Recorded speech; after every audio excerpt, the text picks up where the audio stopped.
नमस्कार। बुलेटिन की शुरुआत करते हैं 10 बड़ी खबरों के साथ। मथुरा में यूपीएसटीएफ ने 2 लाख इनामी बदमाश अमित बावरिया को एनकाउंटर में ढेर कर दिया। लंबे समय से पुलिस को हत्या, लूट जैसे गंभीर मामलों में थी तलाश।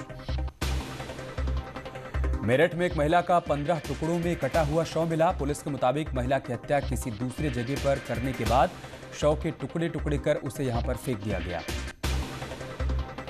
मुजफ्फरनगर में पुलिस ने एक स्पा सेंटर पर छापेमारी कर मौके से 6 लोगों को गिरफ्तार किया, जिनमें 3 लड़कियां हैं। स्पा सेंटर की आड़ में गलत काम हो रहा था।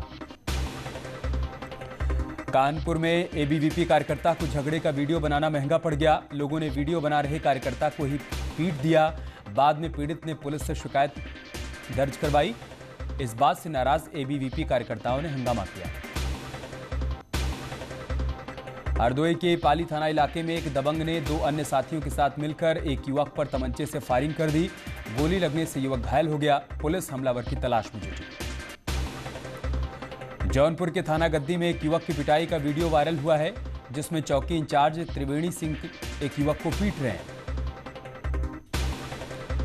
यूपी के कई शहरों में खतरनाक स्तर तक बढ़ा एयर पॉल्यूशन। नोएडा, आगरा, कानपुर में सांस लेने लायक भी हवा नहीं।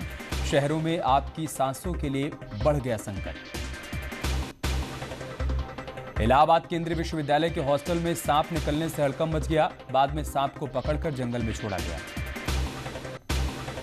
शाहजहांपुर में पुलिस ने 4 शराब माफियाओं को गिरफ्तार किया। पुलिस ने इनकी जमीन को कुर्क किया। लखनऊ के बाजारों में आसमान छू रहे हैं सब्जियों के दाम। बिगड़ा घर का बजट, लोग परेशान।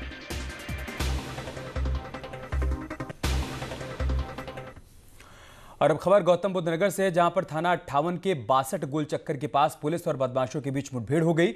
4 बदमाश घायल हो गए, जबकि एक फरार हो गया, जिसे कॉम्बिंग के बाद गिरफ्तार कर लिया गया। सभी घायल बदमाशों को इलाज के लिए अस्पताल में भर्ती करवाया गया है। सभी बदमाश बहुचर्चित अक्षय कालरा हत्याकांड के आरोपी हैं। आपको बता दें कि कुछ दिन पहले ही छात्र अक्षय कालरा से क्रेटा लूटकर उसकी हत्या कर दी गई थी। पुलिस ने बदमाशों के पास से लूटी गई क्रेटा, कार, एक पिस्टल और 3 तमंचे भी बरामद कर लिए हैं।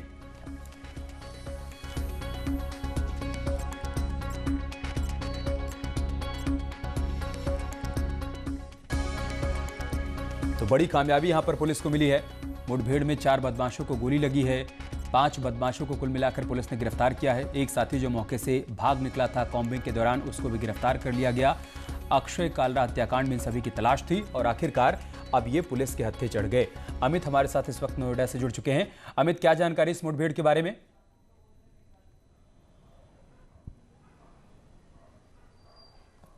देखिए अमित, आपको बता दूं, गौतम बुद्ध नगर पुलिस को एक बड़ी सफलता हाथ मिली है।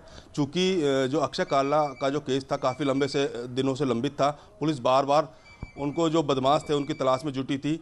पुलिस के लिए भी सिरदर्द बना हुआ था कि छात्र के साथ जो लूट की वारदात हुई है, कार लूटी है, कहीं ना कहीं से खुलासे को लेकर दबाव भी था। तो देर रात का मामला है। पुलिस को सूचना मिली थी। सुबह सुबह तड़के घेराबंदी करके पुलिस ने बदमाशों के साथ मुठभेड़ हो गई, जिसमें 4 बदमाशों को गिरफ्तार कर लिया है। वहीं एक जो बदमाश था मौके का फ़ायदा उठाकर फरार हो गया।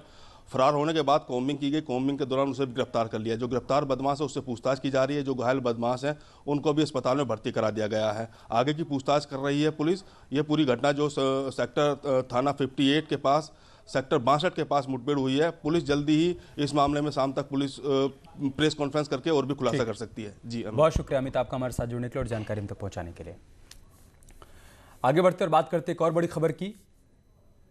बड़ी खबर यह है कि अभी कोरोना का खतरा खत्म भी नहीं हुआ था कि लोगों को बढ़ते प्रदूषण से भी जूझना पड़ रहा है। वैसे तो दिल्ली और एनसीआर में प्रदूषण हर साल की समस्या हो गई है और कभी कभी धुंध इतनी ज्यादा हो जाती है कि कुछ मीटर भी देख पाना मुश्किल हो जाता है। गाड़ियों और फैक्ट्रियों का धुआं तो शहरों की हवा को दूषित कर ही रहा है, लेकिन अब पराली जलाना भी एक बड़ी समस्या बन गई है। भारत की हवा इस कदर खराब हो चुकी है कि अमेरिका के राष्ट्रपति चुनाव में भी इसका जिक्र होने लगा है। पिछले दिनों राष्ट्रपति ट्रंप ने भी भारत की हवा को खराब बता दिया। यूपी में दिल्ली से सटे शहरों, खासतौर से नोएडा, गाजियाबाद में और मेरठ में प्रदूषण का लेवल बहुत ज़्यादा है। इसके अलावा औद्योगिक शहर कानपुर और आगरा में भी प्रदूषण की मार लोगों को झेलनी पड़ रही है।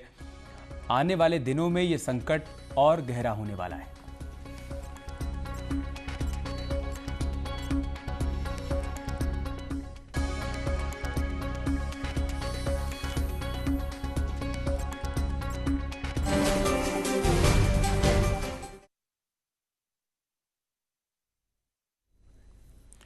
तो प्रदूषण का लेवल लगातार बढ़ता जा रहा है, लोगों के लिए सांस लेना मुश्किल होता जा रहा है।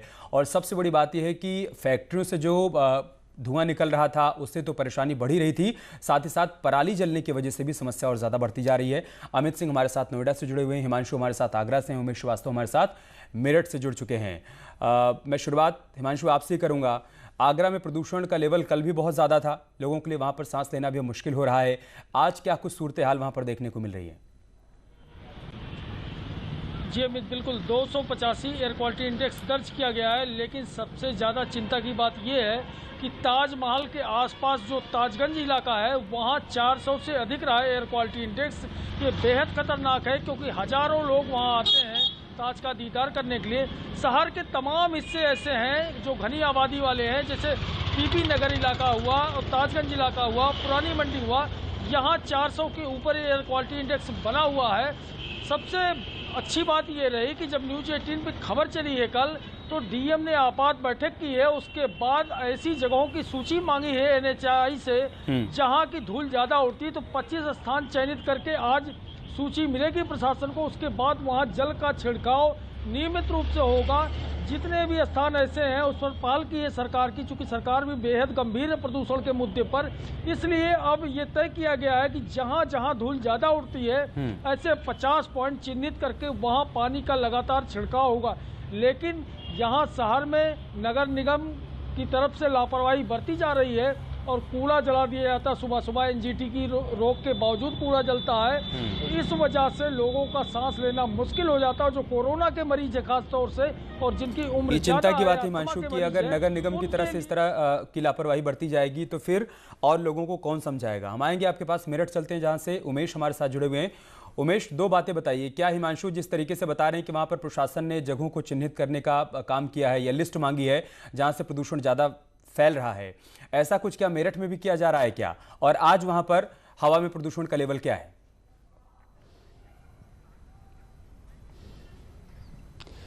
जी हाँ, देखिए अमित, पश्चिमी उत्तर प्रदेश के विभिन्न जिलों में AQI एयर क्वालिटी इंडेक्स बेहद खराब है। वायु प्रदूषण से कराह रहा है पश्चिमी उत्तर प्रदेश। मेरठ की बात करें तो यहाँ का AQI 307 है। बागपत की बात की जाए तो यहाँ का AQI 354 है, यानी रेड जोन में लगातार मेरठ बना हुआ है। अभी तक कोई ऐसे उपाय यहाँ पर नहीं किए जा रहे हैं जिसके बारे में हिमांशु अभी आगरा से बता रहे थे। हम यहाँ से कुछ लोगों से बात कर लेते हैं और उनसे पूछते हैं कि इस वायु प्रदूषण को लेकर के वो क्या सोचते हैं। भाई साहब, आप क्या कहेंगे? जिस तरह से AQI लेवल लगातार बढ़ रहा है, कितने मुश्किल हालात हैं इस वक्त वर्तमान में? स्थिति तो बहुत ख़राब है। पॉल्यूशन लगातार बढ़ता जा रहा है। ट्रैफिक, मेनली ट्रैफिक हो गया।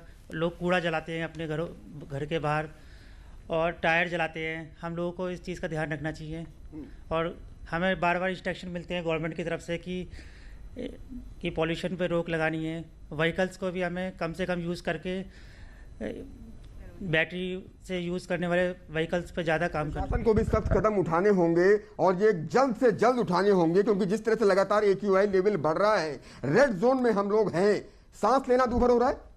हाँ बिल्कुल, देखिए असर तो पड़ रहा है। देखो कहीं ना कहीं तो कोरोना काल में कहीं ना कहीं मास्क बहुत ज़्यादा ज़रूरी हो गया है, तो कहीं ना कहीं उसका फ़ायदा भी मिलेगा। लेकिन ये पॉल्यूशन को रोकने के लिए उपाय करने पड़ेंगे। सिर्फ कागजों में सिमट के रह रही हैं, कोई भी जांच होती हैं या कोई भी अधिकारी आते हैं, सिर्फ कागजों में सिमट के रह जाता है।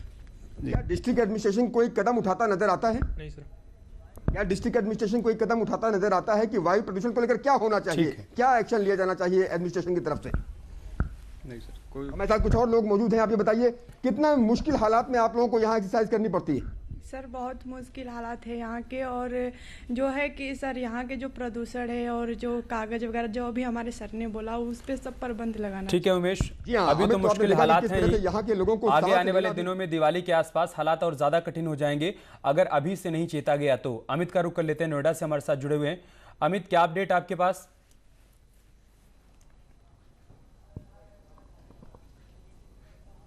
देखिए अमित, आपको बता दूं कि गौतम बुद्ध नगर में दिल्ली NCR सटा होने के चलते लगातार जो पोल्यूशन के AQI बढ़ता जा रहा है। आज का जो AQI है 361 दर्ज किया गया है। कल का जो AQI था 354 दर्ज किया गया था। तो गौतम बुद्ध नगर में दिल्ली NCR से सटे होने के चलते लगातार पोल्यूशन की जो AQI है लगातार बढ़ता जा रहा है। लोगों को सांस लेने में बड़ी समस्या हो रही है। कल अस्पताल में भी जो मरीज थे उनकी संख्या बढ़ गई थी, जो लंबी लंबी लाइनें लग गई थी। वहीं जो जिला प्रशासन और अथॉरिटी की तरफ से भी कई कठोर कदम उठाए गए हैं। कल प्राधिकरण ने जो निर्माणाधीन साइट थी या बिल्डर की साइट थी उन पर कुल मिलाकर लगभग 97 लाख रुपए का जुर्माना ग्रेटर नोएडा प्राधिकरण की तरफ से लगाया है। वहीं नोएडा में भी लगभग 5.5 लाख रुपए का जुर्माना जो निर्माणाधीन ठेकेदार थे, निर्माण जहां कर रहे थे वो जहां खुले में सामग्री डाल रखी थी निर्माणाधीन, तो उन पर भी लगभग 5.5 लाख का जुर्माना लगाया। और वहीं जो सड़कें हैं जिन पे धूल है वहां लगातार नोएडा के अंदर छिड़काव किया जा रहा है, जिससे कि गौतम बुद्ध नगर में जो पोल्यूशन है या उसकी जो कण है हवा में धूल मिट्टी कण ज़्यादा ना घुलें, जिसके चलते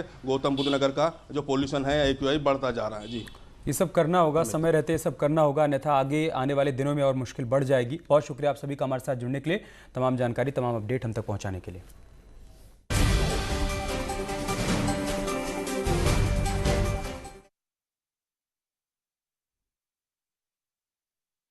आगे बढ़ते हैं। बीजेपी के राज्यसभा के प्रत्याशी आज अपना नामांकन दाखिल करने वाले हैं। इन प्रत्याशियों के नामांकन में सीएम योगी भी शामिल होंगे। आपको बता दें कि राज्यसभा चुनाव के लिए आज नामांकन का आखिरी दिन है। बीजेपी ने उत्तर प्रदेश की राज्यसभा सीटों के लिए होने वाले चुनाव के लिए सोमवार को अपने 8 उम्मीदवारों के नाम का ऐलान किया था। उत्तर प्रदेश से हरदीप सिंह पुरी, अरुण सिंह, हरिद्वार दुबे, ब्रजलाल, नीरज शेखर, साथ ही गीता शाक्य, BL वर्मा, CM द्विवेदी को बीजेपी ने अपना उम्मीदवार बनाया है और आज ये सभी लोग अपना नामांकन करने वाले हैं। इस मौके पर CM योगी आदित्यनाथ भी मौजूद रहेंगे।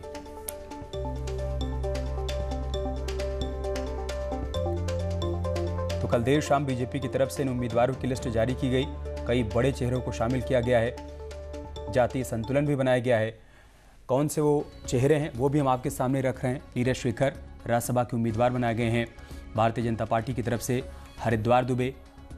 इसके अलावा जो तीसरा और प्रमुख नाम है वो है हरदीप पुरी का, जो पहले भी उत्तर प्रदेश से ही राज्यसभा के सांसद रहे और एक बार फिर से पार्टी ने उन्हें अपना उम्मीदवार बनाया है। गीता शाक्य और साथ ही साथ ब्रजलाल, उत्तर प्रदेश के पूर्व DGP, इनको भी भारतीय जनता पार्टी ने राज्यसभा भेजने की तैयारी की है। BL वर्मा, 8 लोगों की लिस्ट में इनका भी नाम शामिल है और अरुण सिंह भी। CM योगी आज चुनावी रैली करने वाले हैं। उन्नाव के बांगरमऊ सीट के लिए वो प्रचार करेंगे। कानपुर के घाटमपुर सीट के लिए भी रैली करने वाले हैं CM योगी।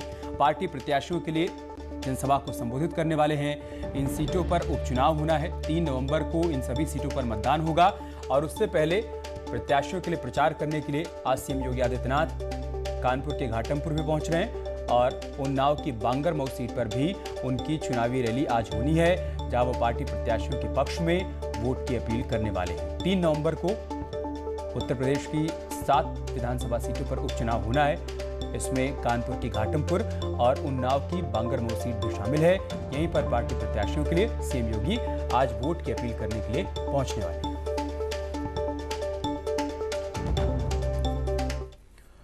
उधर टुंडला विधानसभा उपचुनाव में 3 नवंबर को वोट डाले जाएंगे, लेकिन इससे पहले 197 वोटर्स बैलेट पेपर से उन्होंने अपने वोट डाले। ये वो लोग हैं जो बुजुर्ग हैं या विकलांग हैं। इसके अलावा कुछ लोग ऐसे भी हैं जो कोरोना के चलते होम आइसोलेशन में हैं। फिरोजाबाद के टुंडला उपचुनाव में 197 वोटर्स ने बैलेट पेपर के माध्यम से वोटिंग का फैसला किया, जिनको वोट करवाने के लिए आज 5 टीमें जिला मुख्यालय से संबंधित लोगों के गांव गईं और घर में मतदान कराया। इस टीम में एक पीठासीन अधिकारी, एक सहायक के साथ सुरक्षा के मद्देनजर 2 पुलिसकर्मी दिए गए। 2 लोगों का एक प्रावधान है, 2 पोल ऑफिसर्स हैं और वीडियोग्राफी के लिए एक कैमरामैन दिया गया है और 2 पुलिस पर्सनल इनको दिए गए।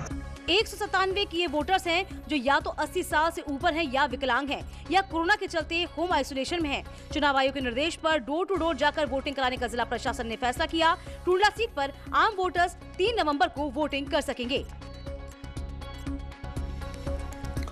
प्रधानमंत्री मोदी आज 3 जिलों के स्ट्रीट वेंडर्स से सीधी बातचीत करने वाले हैं। पहली बार पीएम मोदी वेंडर से बातचीत करेंगे और प्रधानमंत्री स्वनिधि योजना का लाभ भी देंगे।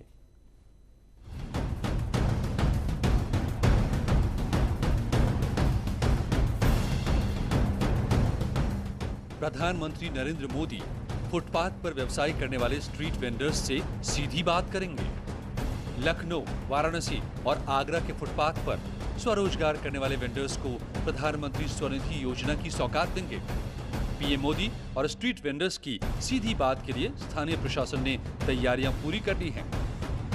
वाराणसी में पीएम मोदी 1000 स्ट्रीट वेंडर्स को वीडियो कॉन्फ्रेंसिंग के जरिए संबोधित करेंगे और 3 खास वेंडर्स से सीधी बात भी करेंगे। पीएम मोदी के साथ बातचीत में शामिल होने वाले वाराणसी के अरविंद मौर्य भी हैं, जो दुर्गा कुंड पर मोमोज की दुकान लगाते हैं। इन्होंने कोविड-19 के नियमों का पालन करते हुए सड़क पर रोजगार की मिसाल पेश की है।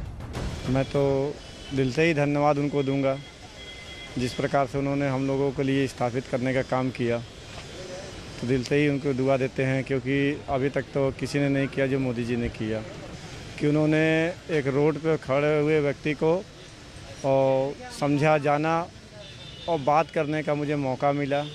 मैं तहे दिल से उनको बार बार धन्यवाद देता हूँ। वाराणसी के परियोजना अधिकारी के मुताबिक वाराणसी में प्रधानमंत्री स्वनिधि योजना से अब तक 25,000 वेंडर्स फायदा ले चुके हैं।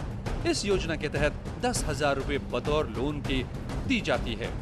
कोविड-19 के मानकों का पालन करते हुए हाइजीन का ध्यान रखें, तो उन सारी चीज़ों में ये हमारा वेंडर हर तरीके से अव्वल है और काशी में ये एक आदर्श के रूप में है। इसी वजह से प्रधानमंत्री जी के साथ जो है संवाद के लिए इनको रखा गया है। वहीं आगरा में ताजमहल के पास बने शिल्प ग्राम में नगर निगम की ओर से जबरदस्त तैयारी की गई है। यहाँ भी 1000 वेंडर्स पीएम मोदी को सुनेंगे और 3 खास वेंडर्स से सीधी बात भी करेंगे। हम लोगों ने यहाँ 3 लाभार्थियों का चयन किया है और ये जो लाभार्थी है ये यहाँ पर हमारे साथ कार्यक्रम स्थल पे रहेंगे। यहाँ से पीएम साहब से सीधा संवाद करेंगे। पीएम मोदी 3 जिलों के स्ट्रीट वेंडर्स को आज 10 बजे संबोधित करेंगे और सभी वेंडर्स को प्रधानमंत्री स्वनिधि रोजगार योजना का फायदा देंगे। न्यूज़ 18 के लिए वाराणसी से रवि पांडे और आगरा से आरिफ की रिपोर्ट। यार रुक रहे एक छोटे से ब्रेक के लिए, जल्द लौटेंगे कुछ और खबरों के साथ।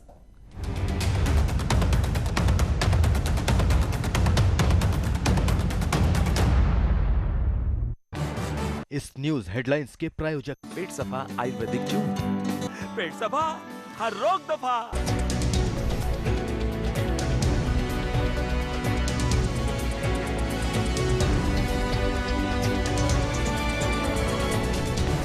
इस न्यूज हेडलाइंस के प्रायोजक पेट सफा आयुर्वेदिक जून।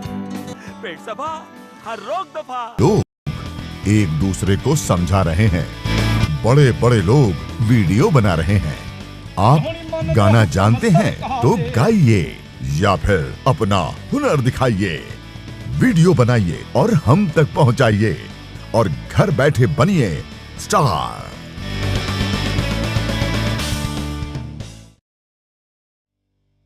न्यूज़ 18 इंडिया आपका पसंदीदा नेशनल न्यूज चैनल उपलब्ध है टाटा स्काई के चैनल नंबर 519 और एयरटेल के चैनल नंबर 318 पर।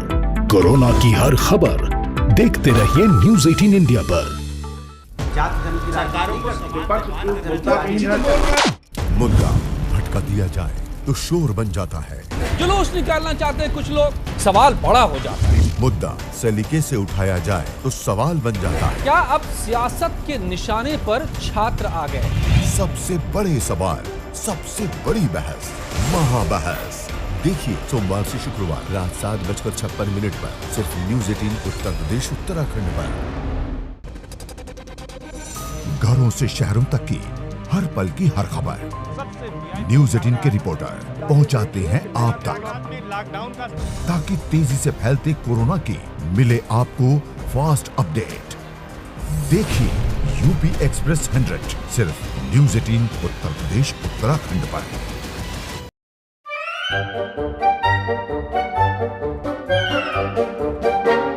अखबार हुआ ठप, आउटडोर हुआ बेकार, टीवी ही दे रहा है विज्ञापन को तेज रफ्तार। करोड़ों दर्शकों तक न्यूज़ 18 पहुंचाएगा आपका ऐड। न्यूज़ 18 की टीम दमदार बनाएगी आपका ऐड शानदार। जल्दी कीजिए, कहीं छूट ना जाए ये सुनहरा मौका। हमें मेल करके उठा लीजिए बड़ा फायदा। ये स्पेशल ऑफर है अगले 15 दिनों तक। साथ ही मिलेगा हमारी वेबसाइट पर प्रमोशन। आज ही मेल करें adsales@nw18.com पर। न्यूज़ 18 इंडिया आपका पसंदीदा नेशनल न्यूज चैनल उपलब्ध है डिश टीवी के चैनल नंबर 663 और D2H के चैनल नंबर 306 पर। कोरोना की हर खबर देखते रहिए न्यूज़ 18 इंडिया पर। भैया राम राम, नमस्कार। बाहर ना जाना, कुछ बता रहे हैं, कुछ चेता रहे हैं। तो आपने लॉकडाउन के दौरान देखा कि हम क्या कर रहे हैं। कोरोना काल में लोग एक दूसरे को समझा रहे हैं, बड़े बड़े लोग वीडियो बना रहे हैं। आप गाना जानते हैं तो गाइए या फिर अपना हुनर दिखाइए, वीडियो बनाइए और हम तक पहुंचाइए और घर बैठे बनिए स्टार।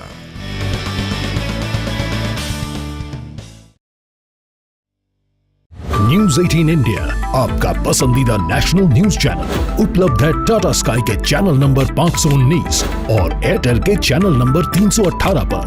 कोरोना की हर खबर देखते रहिए न्यूज़ 18 इंडिया पर। मुद्दा भटका दिया जाए तो शोर बन जाता है, जुलूस निकालना चाहते हैं कुछ लोग, सवाल बड़ा हो जाता है। मुद्दा सलीके से उठाया जाए तो सवाल बन जाता है। क्या अब सियासत के निशाने पर छात्र आ गए? सबसे बड़े सवाल, सबसे बड़ी बहस, महाबहस देखिए सोमवार से शुक्रवार रात 7:56 पर सिर्फ न्यूज़ 18 उत्तर प्रदेश उत्तराखंड पर। घरों से शहरों तक की हर पल की हर खबर न्यूज़ 18 के रिपोर्टर पहुंचाते हैं आप तक, ताकि तेजी से फैलते कोरोना की मिले आपको फास्ट अपडेट। देखिए यूपी एक्सप्रेस 100 सिर्फ न्यूज़ 18 उत्तर प्रदेश उत्तराखंड पर।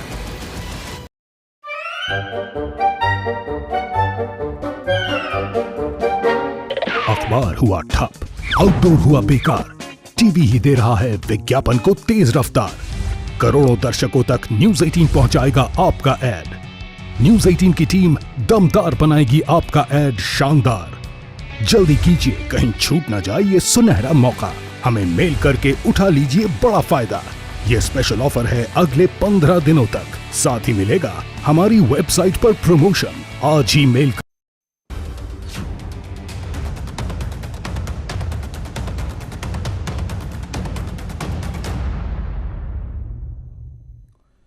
और एक बड़ी खबर मुरादाबाद से, जहां पर 4 पुलिसकर्मी सस्पेंड कर दिए गए हैं। सट्टा कारोबारियों से मिली भगत के चलते इनको सस्पेंड किया गया है। लालबाग चौकी इंचार्ज समेत 4 पुलिसकर्मी सस्पेंड हुए हैं। लालबाग चौकी पर तैनात हैं चारों पुलिसकर्मी, जिनको निलंबित किया गया है। भ्रष्टाचार अधिनियम के तहत ये कार्रवाई की गई है। बड़ी खबर हम आपको मुरादाबाद से बता रहे हैं, जहाँ पर 4 पुलिसकर्मियों पर गाज गिरी है, उनको निलंबित किया गया है। सट्टा कारोबारियों से मिली भगत का आरोप है। बताया जा रहा है कि ये चारों लालबाग चौकी में तैनात हैं और इन 4 लोगों में लालबाग चौकी इंचार्ज भी शामिल हैं। इन सभी को फिलहाल सस्पेंड कर दिया गया है। भ्रष्टाचार के तहत इन पर यह कार्रवाई की गई।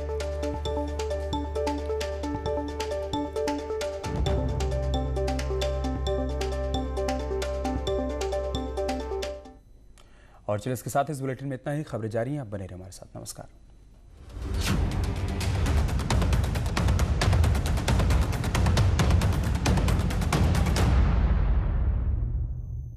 न्यूज हेडलाइंस के प्रायोजक IMS engineering college Ghaziabad, consistently ranked among top engineering colleges of India.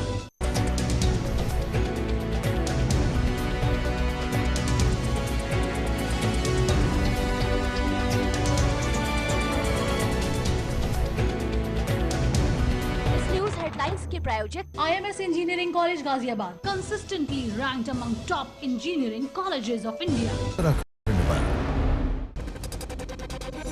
घरों से शहरों तक की हर पल की हर खबर न्यूज़ 18 के रिपोर्टर पहुंचाते हैं आप तक, ताकि तेजी से फैलते कोरोना की मिले आपको फास्ट अपडेट। देखिए यूपी एक्सप्रेस 100 सिर्फ न्यूज़ 18 उत्तर प्रदेश उत्तराखंड पर।